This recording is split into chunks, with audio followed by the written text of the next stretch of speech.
Welcome, Comadres and friends. I am Maria Ferrer, project manager of Las Comadres and Friends Book Club. The leadership team and I are pleased to have you join us for tonight's teleconference as we celebrate the book club's quinceañeros. It has been a privilege to support Latino authors throughout these many years, and we look forward to the next 15 years. We'd like to also extend a warm welcome to our readers following us on our live Twitter chat. Tonight, please help us welcome authors Carlos Aguasaco, Kirstin Valdez Quade, and Sylvia Lopez. Their interviews will begin shortly. Before we get started, just a few housekeeping notes. Please keep yourselves on mute. You can keep your videos on, that's fine. We suggest that you put yourself on the speaker viewing mode so that you can see the speakers, but gallery works just as well. If you have any questions or comments, please put them into the chat. If we have time, we will get to them. Let's get started with Tess, Comadre Tess, telling us a little bit about our book club's history. Buenas a todos. My name is Tess Tobin. I'm the book club book submission coordinator. It's a new title for me. Had to think for a minute. But anyway, I'm going to give you a little history of our book club. As Maria said, we're celebrating our 15th year. Our first book club gathering was in July 2004 in New York in Comadre Maria Ferrer's apartment. After a hiatus, Nora Comstock re-envisioned and relaunched the book club nationwide to promote the work of Latino authors to every book lover and to bring our community to bookstores and to support our writers. We started our teleconferences in October of 2006. We are in our 15th year of sharing works by Latino authors with all of you. We created the teleconference and book club to entice everyone to read more Latino authors, to learn about Latino roots and the different perspectives on Latino culture and heritage. Our book club and teleconferences are open to all, not just Latinos. We are creating a space for everyone to explore the Latino writer's mind and soul as portrayed through the written word. We encourage you to join our local book club in your city or time zone. We have clubs in 18 cities that are meeting virtually. There is sure to be one that fits your schedule. If your city doesn't have one, why don't you think about starting one? For more information about our book club, visit our website, latinolit.com. So please invite others to join us. Take it away, Karen. Welcome, Comadres and friends, to our April 2022 Zoom teleconference. I'm Karen Gonzalez, Assistant Coordinator for the Las Comadres and Friends Book Club, Denver Comadres Book Club Facilitator, and co-founder of the Colorado Alliance of Latino Mentors and Authors. Thank you for joining us tonight. Our interview with author and poet Carlos Aguasaco was pre-recorded and will be posted on the Las Comadres YouTube channel. Tonight, we begin our interview with author Kirstin Valdez Quade. Kirstin is the author of The 5 Wounds, which won the 2021 Center for Fiction's first novel. Her short story collection, Night at the Fiestas, won the John Leonard Prize from the National Book Critics Circle. Her work has appeared in The New Yorker, The Best American Short Stories, The New York Times, and elsewhere. She is an assistant professor at Princeton. Interviewing Kirstin will be Comadre Nilda Diepa, a board member of the Florida Writers Foundation, which promotes literacy in the state of Florida. She was also leader of the Maitland Writers Group. Comadre Nilda, take it away. Well, thank you very much. And Kirstin, I'm so excited to meet you here and to be able to talk about your wonderful book, because I really enjoyed it and loved your voice and everything else. So first of all, why don't you give us a little summary of your book for those people that haven't had a chance to read it yet? Sure. Well, first of all, I just want to say thank you so much for having me. It's really, it's such a joy to be back with Las Comadres. And and I'm really looking forward to this conversation, Nilda. So my novel, The Five Wounds, takes place in northern New Mexico, and it centers on the Padilla family. Amadeo Padilla is unemployed. He's an alcoholic.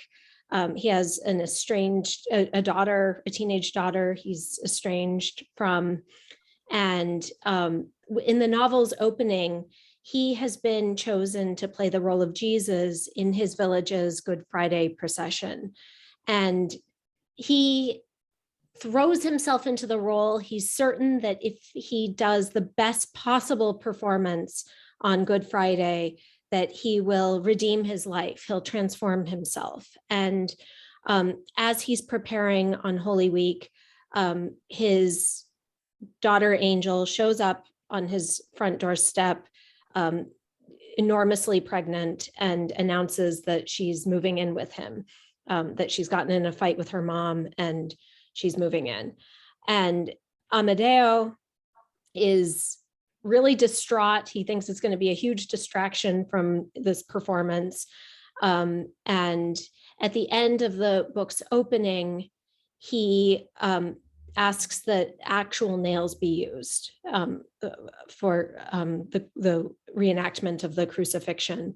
And that's the beginning of the novel. And the novel takes place over the course of a year in this family's life. And it's a year that poses a lot of challenges. Angel's son Connor is born. Amadeo's mother, Yolanda, the matriarch of the family, gets a really devastating diagnosis. And the family has to figure out how to come together, how to face these challenges, and really how to heal from old wounds. That's wonderful. I wonder, what was your motivation to write the book? Did you achieve the objectives that you set out to achieve? You know, I mean, that's a really hard question, because I think there's so many motivations, and it's, you know, over the years it took me to write the novel, a lot of those motivations shifted. They changed as I went, but you know, some of the things, I was really, really interested in this family. I was really interested in the sort of subjects of healing and forgiveness. You know, it's a book that deals with some hard topics. There's addiction, there's teenage pregnancy, you know, the family goes through some real challenges. But when I set off to write any new project, I like to give myself challenges for each new thing. And, you know, one of the challenges that I set myself in this book was to write about joy. I wanted to write about real moments of joy in the midst of difficulty. And so those were some of the things I was thinking about. But mostly I just wanted to get to know this family and spend time with them and see how they can come together again. Yeah, you did a great job with that. And were some of those characters based on anybody in particular or just fictional? Well, or you can't reveal your sources, huh? As I like to say, I am a fiction writer and it's a work of fiction, but you know, of course, there's a lot of me in all of the characters, and you know, there are people I love, members of my family probably recognize things, but it is fictional. Okay, yeah, that's great. And were you writing for a particular audience or not? You know, that's a really good question. I think the audience changes too for me as I'm writing, and even scene by scene. You know, there are some scenes that where I could imagine specific friends reading it and really hoping I could make them laugh. you know, sometimes I imagined members of my family reading it. Sometimes, you know, sometimes my, you know, former teachers. Oh. Yeah. So the audience, and, you know, really, I think another one of my hopes was that this would be seen as an American story, as a story of an American family, because I think so often, you know, in publishing and, you know, I think Latino families can be seen as other, and and Yeah. it was really important to me that this be, you know, seen as and marketed really as an American family, because they are. Yeah, that's an important contribution to the Latino community. to be seen. Absolutely. Yeah, Yeah. yeah. Well, I was curious about the title because in a way, I was thinking that it related to the wounds of Jesus, Mhm. but I was wondering if there was another parallel there with your characters, or what's the reason? Definitely. Yes. So, I mean, yeah, the 5 wounds refers probably most directly to the 5 wounds that Jesus suffered during the crucifixion. But I really was thinking about the ways that, you know, ordinary people suffer and are wounded and heal from those wounds. At one point in the drafting process, when I first submitted my novel to my editor, there were 5 point of view characters. And I was really pleased with that because I thought the 5 wounds, 5 point of view characters. And then I ended up cutting one of the point of view characters, not from the novel, but those sections in his point of view. So it no longer had that particular resonance, but I do think, you know, every one of the characters is dealing with a complicated history of joy and, you know, relationships and also of wounds. Yeah, yeah. I thought it was interesting that there's 5 generations in this family, and they're all wounded in different ways. You know, so it was interesting to see that parallel there. Yeah. Yeah, you're exactly right about the 5 generations too. Yeah. Yeah. So that was a nice thing. Let's see. You talked a little bit about the themes that were important for you, that you wanted to talk about joy and you know, Latinos being seen as Americans. Any other themes that were important for you to convey? You know, I think the main one, if I were to, you know, be asked like in one word, what is this novel about? I would say it's about healing. Yeah, I would say that that's what. And in theological terms, you would say it's about redemption. Yeah, absolutely. And change, you know, so the novel started as a short story that was included in my story collection. And the story is called The 5 Wounds. And I had no intention of ever returning to this family and these characters after it was published. And my editor asked me if I'd ever considered turning it into a novel. And I said, no, I'm working on other things.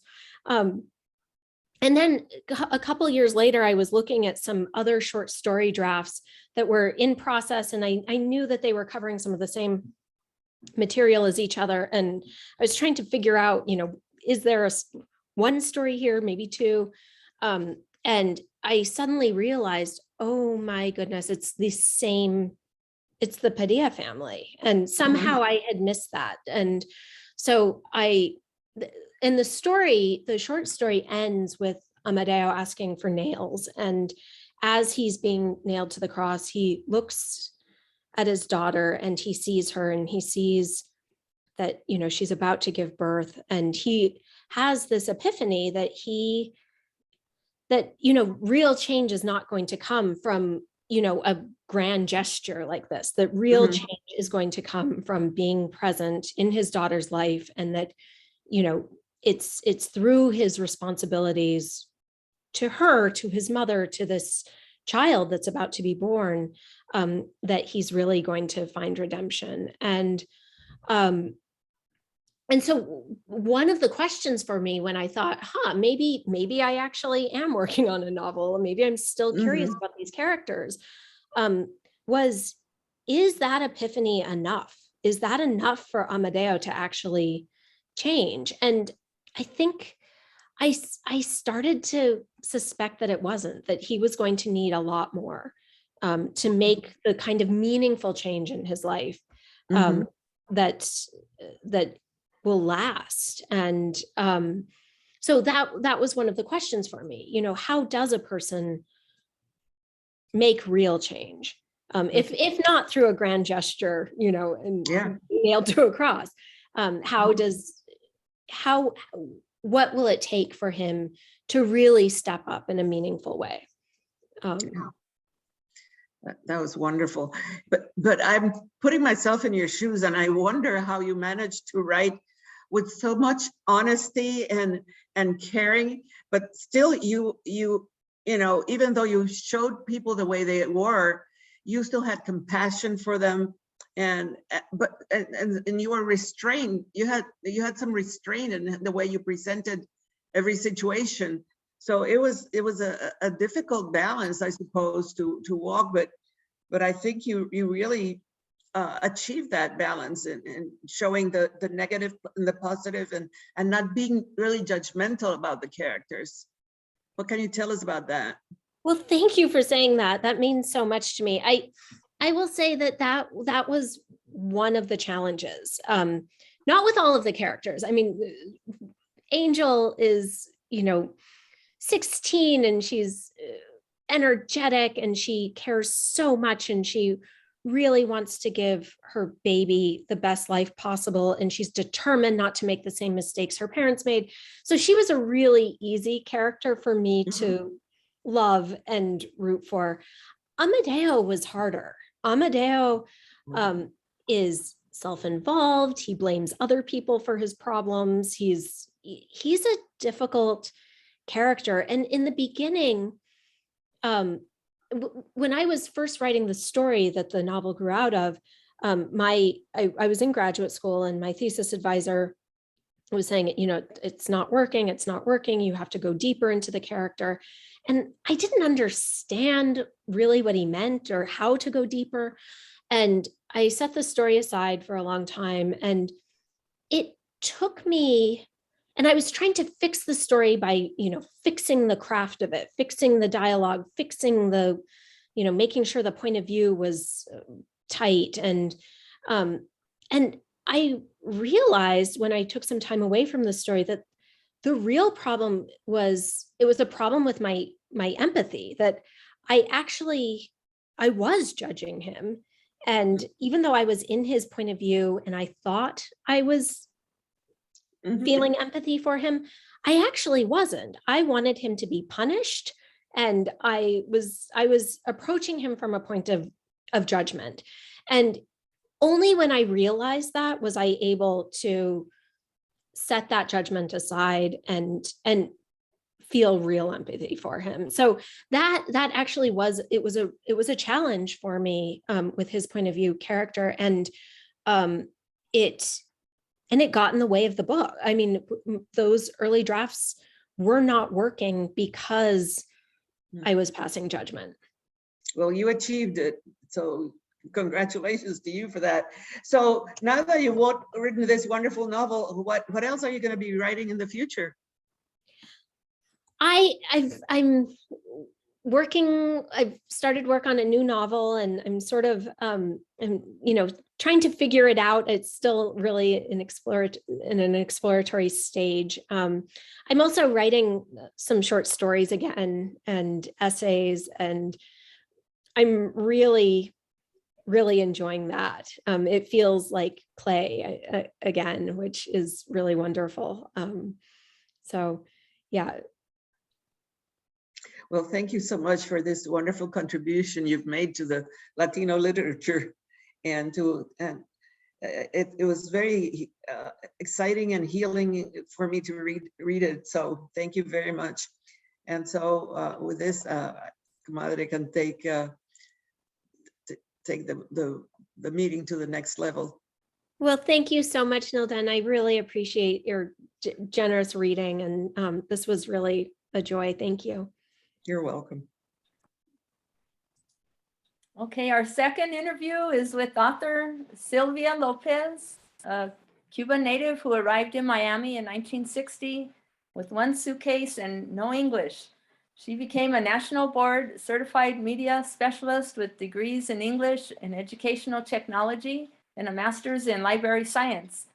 For nearly 40 years, Sylvia served hundreds of children as librarian in schools and public libraries in Miami-Dade County. Interviewing Sylvia will be Comadre Tess Tobin, submissions coordinator for Las Comadres and Friends Book Club and a librarian herself. Tess is also a past president of Reforma, an affiliate of the American Library Association. Comadre Tess, take it away.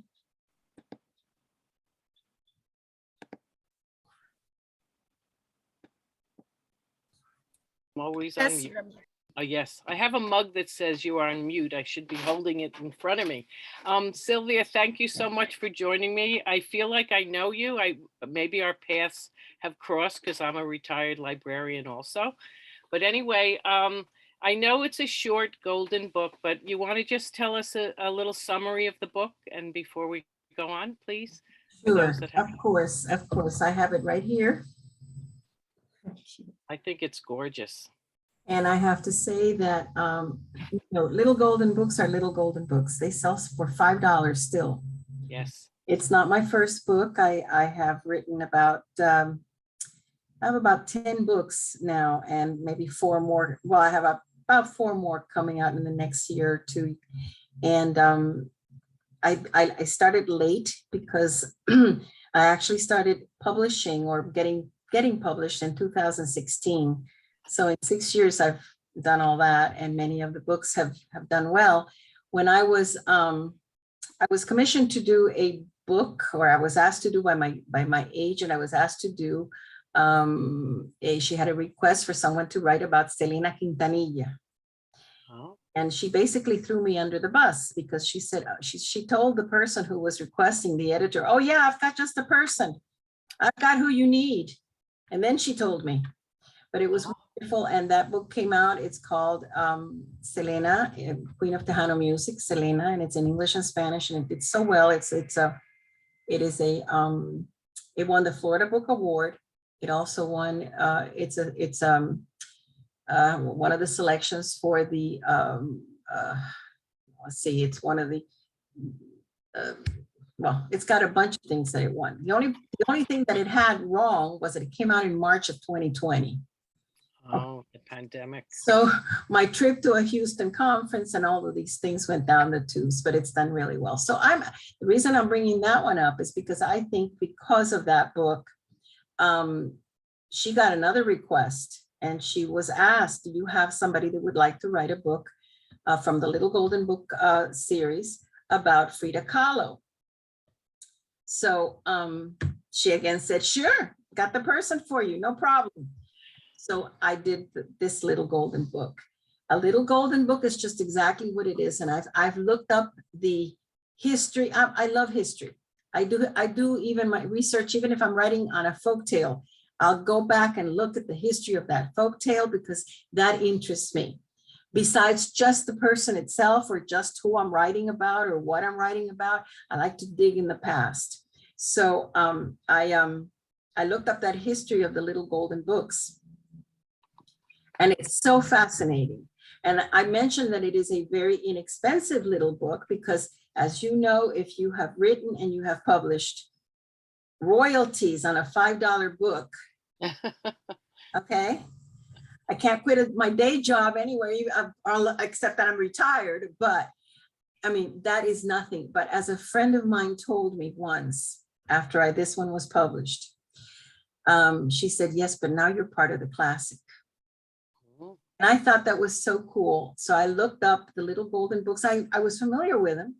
And I looked them up and I looked at the history and how interesting that has been. So how did Frida Kahlo come about? They asked me to do it. And Elisa Chavarri, who is she is Peruvian born Peruvian American who lives in the United States. And she has done several books. When she did this cover and the editor sent me a copy, or, you know, the picture of the cover, I nearly fell off my chair because, I mean, I'm familiar with the little golden books. And I think this is one of the most beautiful covers on a little golden book I have ever seen.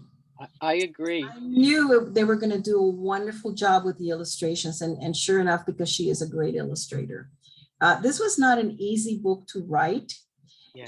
She was very controversial. Frida Kahlo had a tumultuous life, as many artists will have. You know, they're not easy to write about sometimes because they are geniuses, and being geniuses, they have a lot of controversy in their life many times. So how to condense that, how to make that into a child-friendly story that will appeal to them?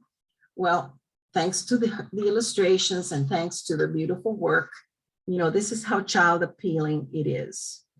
And this takes Frida from the, you know, when she was born with her family. La Casa Azul was a place where she was born in Ciudad Mexico, in Mexico City. And it's a blue house with green shutters that her father built. And it takes her from that to her, a little bit of her childhood. We're very limited in this size book to what we can put. So you have to kind of pick and choose the things that will appeal to children of this age. You know, it isn't even a little bit more of a middle grade biography. This is a very simple biography. So I talked about her childhood and, you know, her aspirations. And then of course the polio. And when the polio happened, you know, I think her imagination took off at that moment because she was confined to that bed for a year. So she would breathe on the window pane and make the shape of a window on the glass and pretend that she was flying out to meet an imaginary friend and go dancing when she couldn't even move from that bed because of her leg. So then she gets older, meets Diego Rivera, who is painting a mural in her school. She went to a school with 2,000 boys and 35 girls because that was how it was. She was just, you know, admitted because she was so intelligent. Her father made sure that he was a photographer. So he made sure that he took her around and showed her all the beautiful sights of Mexico City as he took the pictures and told her all about the gorgeous culture that she owned, that she had as a Mexican. And she was accepted to this very prestigious school. And there Diego Rivera had been commissioned to make a mural. So being who she was, very mischievous girl, she would do pranks, make pranks on him and everything, but always watching him paint. He was a much older man and she was just a schoolgirl. Then when she was in high school, she had a horrific accident. Right. Barely survived. I mean, I read, when you do some of this background research, you just go to yourself, okay, well, I can't say that, but I'm going to keep that for the rest of my life. She was placed in a triage where she was not expected to survive. So she was not even attended to because basically was a goner. And so she was over there while they were tending to the wounded, but she did survive. And she spent a year in a body cast. And then her mother had the idea of placing a mirror under the canopy of her bed because all she could move was her hands and her arms. And so she began to paint self-portraits, which are the bulk of her work. And she said later in life that I paint lots of pictures of myself because that's all I could see for an entire year and a half. That was all that I could see.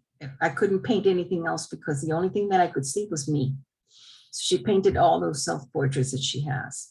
So then when she when she finally got out of the cast and recuperated a little bit, and she went out searching for Diego Rivera because she wanted him to tell her if her work had any merit.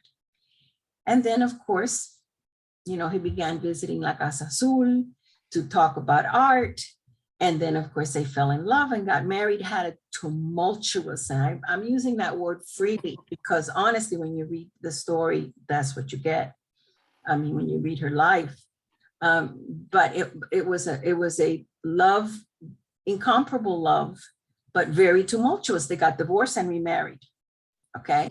So then he was much older. He was very renowned. He was already famous. And she was just a little slip of a girl. The parents would call her the elephant, called them the elephant and the dove. And so, which I don't know. I mean, that's not a nice thing to say, but he didn't hold them responsible because he married the girl anyway. So she came with him to America to paint some famous murals, even the one in New York that later got, destroyed because he had painted a picture of Stalin or Lenin. And she was always homesick though. So she painted in order to ease her loneliness. She just kept painting and painting and painting. And she has a famous painting of a dress, a Mexican dress in the middle of the painting with between two worlds, the United States and Mexico. And it's, it just showed that she was just floating in the air, not really grounded in either place. So at that time, there was an exhibition in New York for her that made her famous, and the Louvre bought a painting, and it was the very first time that a Mexican painter, 20th century Mexican painter, had a piece exhibited there. And so that made her world famous. So she and Diego moved back to La Casa Azul. They bought back La Casa Azul from the family. They moved in there. And she began like a school for talented poor students. And they also had lots of parties. She had tons of animals. I've done this presentation for children, and I make it a point that she had a monkey named Fulan Chang, and she had Mexican hairless dogs, and they all want to know what that is. And so they remained there until her death. And then it became the Frida Kahlo Museum, which it is to this day. And thousands of people visit the house. And the house of her birth was the house of her death. And it is now her museum.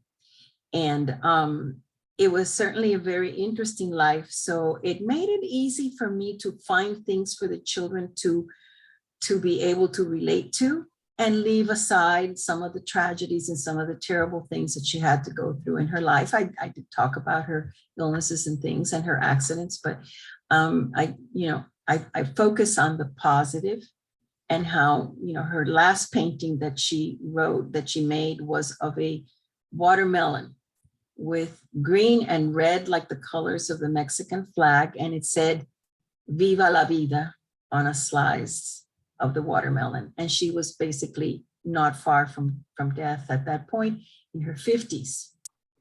So anyway, so this got published, and I have taken it to many places. I'm here in Indianapolis today visiting my son because my grandson had his first communion yesterday. And I stayed for this tonight, and also because today, out of the blue, in the last minute, the teacher asked me to go visit the class. Oh. I read the book aloud with a presentation behind me on a board, which I always do. All my illustrations are always behind me, because then otherwise the last kid in the last row can't see a thing. So I put all my the illustrations from every book that I share, I put it behind me, and I on a PowerPoint. And I did that this morning. So that was very special to be able to with those second graders this morning, including my grandson, who was probably majorly embarrassed. But anyway, when Tess asked me, what do you think that they might be interested in? That was the book.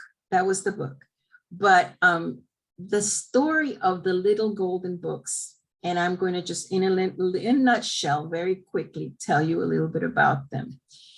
In 1942, the war was raging. World War II was raging. United States was in the midst of the conflict. It was just everything, production for everything was for the war. Paper, ink, everything that could be used was being used for the war effort. And in any case, even before the 1940s, books for children were usually large volumes with just some beautiful illustrations and kind of quaint language. And they were meant to teach, sometimes very moralized kind of thing, very preachy, very didactic, many times, not all of them, but that was a large bulk of them. And they used to cost between $2 and $4, which was the equivalent at the time of $28 to $42. So they were very unaffordable. So this gentleman who was affiliated with the, I wrote it here, he was affiliated with the Artists and Writers Guild. His name was George Duplay. And he came up with this idea. He talked to Simon and Schuster and he said, why don't we make inexpensive little books with tiny little stories, short little stories for boys and girls, for children, with beautiful, bright illustrations, and that they won't cost too much. So they cost 25 cents. The other thing was too, rather than put them in bookstores, they sold them in drugstores, in supermarkets or markets, or any place where parents took children.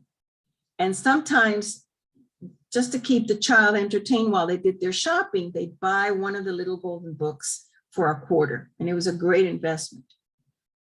So that's how they got started. The first one, we always think of the Pokey Little Puppy. Okay, I don't know if you're familiar with the Pokey Little Puppy. The Pokey Little Puppy, it was not the first one. It was a series of 12 that came out at the beginning. You will be familiar with many of them if I mention them to you. It was the Three Little Pigs, and a lot of them had to do with traditional fairy tales or stories, cute stories about animals. The Pokey Little Puppy was the most popular. It was so popular that at the end of the 20th century, when we were getting ready for the new millennium and everything was what was the most favorite thing or the greatest thing or whatever, the Pokey Little Puppy was the most popular children's book of the 20th century. And at that time, I think it cost $1.99. It beat out Harry Potter, which already was in the 90s. A couple of the Harry Potter books had come out.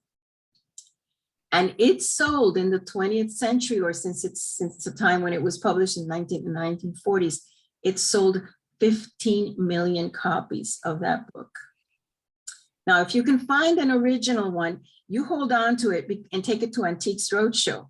I tell you how much it's worth. Right. Okay, if you do a little bit of research on these books and you are able to find some first editions, they are worth a lot right now. Now they have reprinted, so you have to be careful that it's not a reprint. But if you find a genuine first edition, you've got a gold mine. Now, what happened was, what I found funny about these little golden books is that they began to make them to go with the ages, to go with the trends. And I made a little list here. I'm going to read this to you. And I know that this will sound, well, some of you will identify with these and some may not. In the 40s, they paired up with Disney. So there was a lot of Mickey Mouse and Minnie and Donald Duck and, Scrooge McDuck and all of those. They came out as golden books. There were also fairy tales and the classics, and there were a few with original characters like the puppy. Then the 50s came around. There were a lot of cowboy books. Rogers and Hopalong Cassidy and Annie Oakley. Okay, those were little golden books of the 50s. The 60s came out and they had the Flintstones along with bunch of others, but the Flintstones. And I just jot down one because I figured I knew these. I mean, I didn't know the Golden Book, but I know what they're talking about.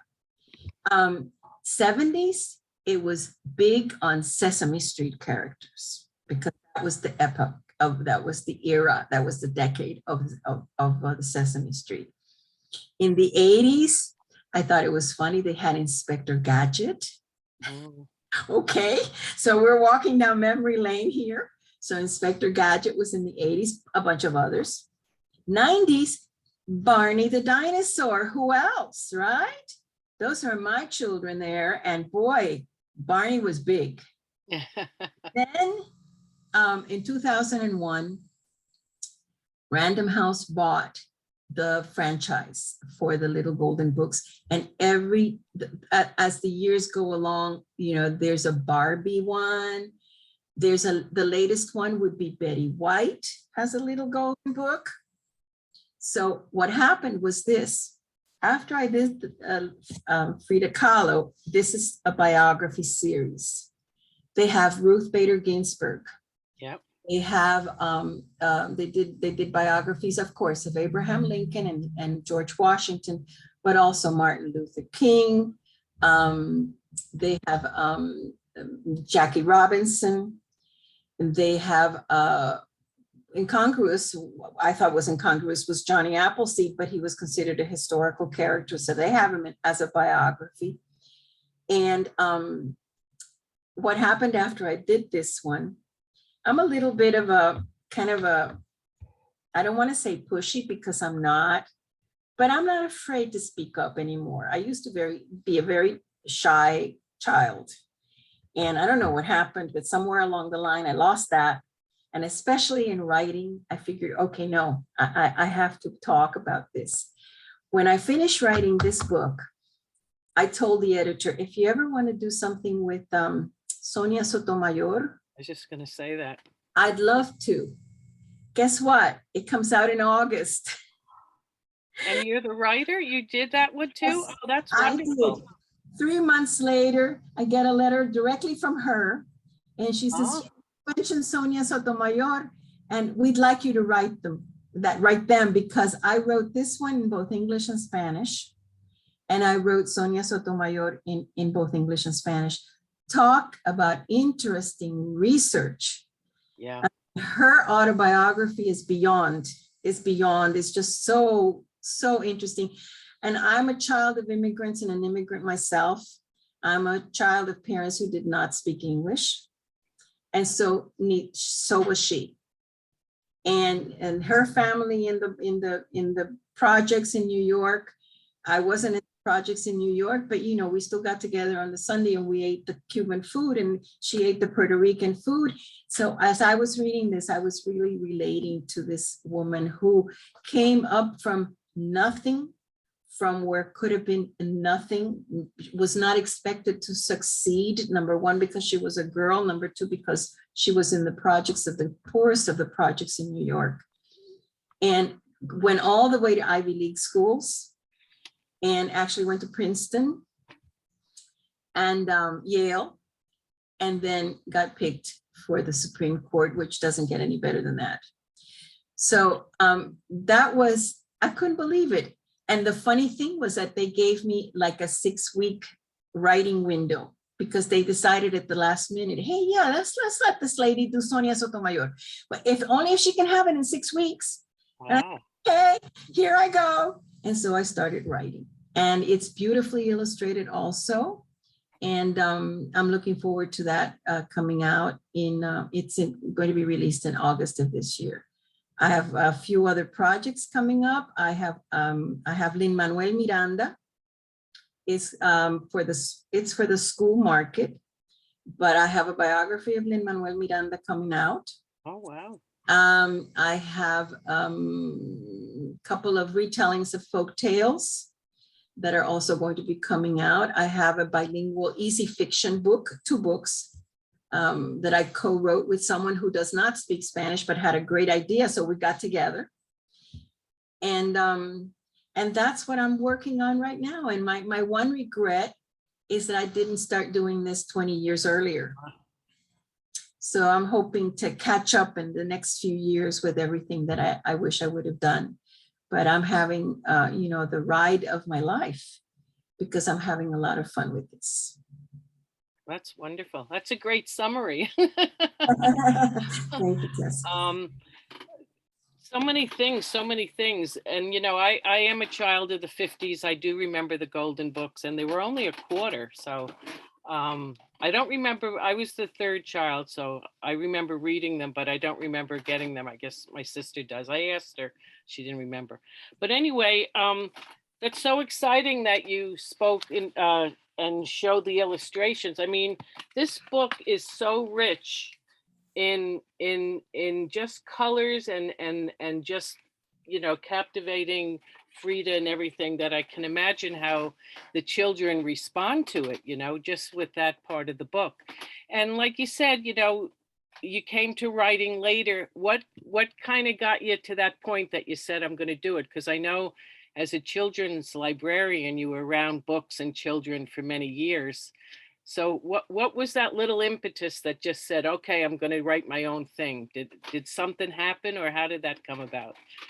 Well, I had always written as a child, and, like a child writes, I'm not an illustrator or an artist, but I would draw little figures with balloons on top of their heads and then let them tell a story. It usually had to do with a prince and a princess and a fairy godmother, or some magic or an elf or something. I mean, that was my childhood there. But I was an only child and I had to entertain myself. So I read and I wrote. I was an English major later and always wrote. And then, like you say, Tess, I lived for 35 years immersed among children and books. And sometimes I would pick up a book and I would say, wow, I could have said this better. Right. Or this sentence is just not, why did she say that? Or why did he say that? Or this illustration doesn't go with what this author is saying here. And finally, towards the end of my, I was getting close to the end of my career, not quite there, but I had kept a folder full of ideas. If I've ever to write a book, I could write about this. So I would just jot it down on a little piece of paper and drop it in that folder or put it in the computer later. And so when it came time, I thought, okay, if I'm ever going to do this, I better hurry up. I better do it now. And so I started the very first book that I wrote. I self-published the book because I published it in digital form. I did, I do like technology, although it's going so fast now that now I have to ask my grandkids what to do. But at the time, I felt like I could do this, and I made a digital book. I was shelving a book in the library about animals, and this is the fastest, this is the slowest, this is the smallest. Turns out that the smallest bird in the world is the bee hummingbird, and it is the size of a bumblebee.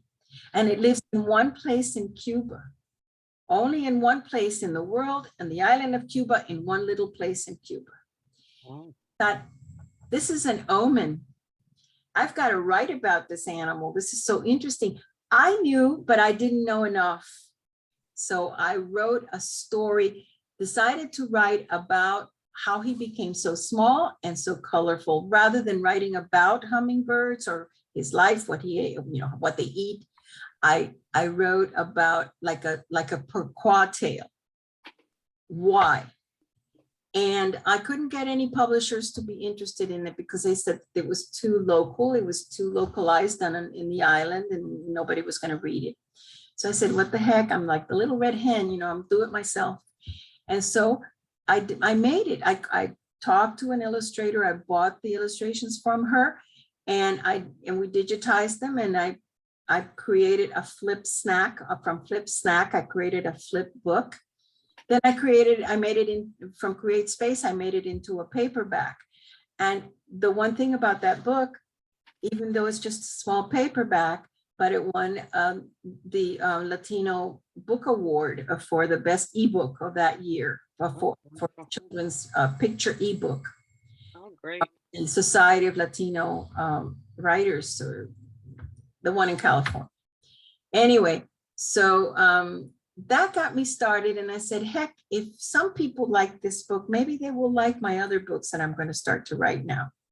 And so I started to write them and got the ball rolling, and was fortunate to get a good agent. That's very important. Right. And, you know, the rest is history. Well, that's wonderful. Thank you. I really wish you the best of luck with all your new projects. I can't wait to see the Sonia Sotomayor book. And I do have grandchildren also. I can't wait to show this to my granddaughter. And I also bought it, the Spanish copy, because I think that's very interesting to have a golden book in Spanish. So, well, thank you very much, Sylvia, for joining us tonight. Thank you for having me. Thank you. Maria?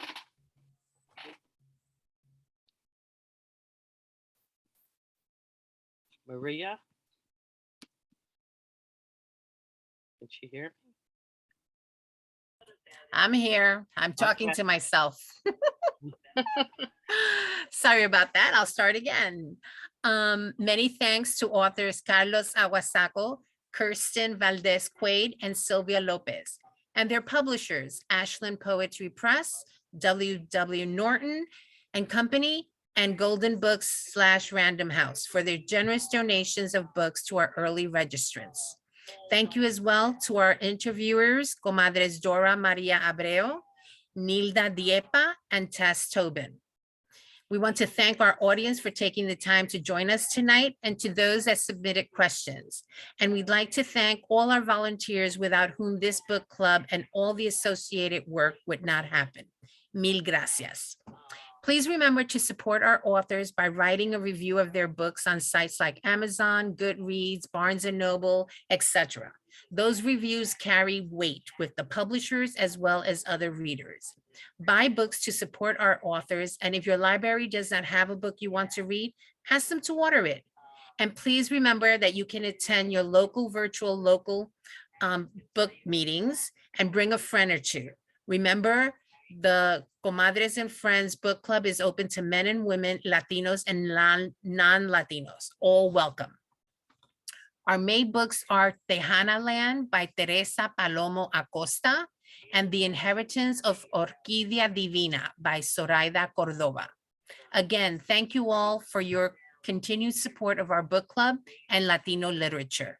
Please join us in celebrating our quinceañero throughout the year by buying books and supporting Latino authors. Good night, and always read Latino Lit. Thank you, everyone. Have a good night, everyone. Good night.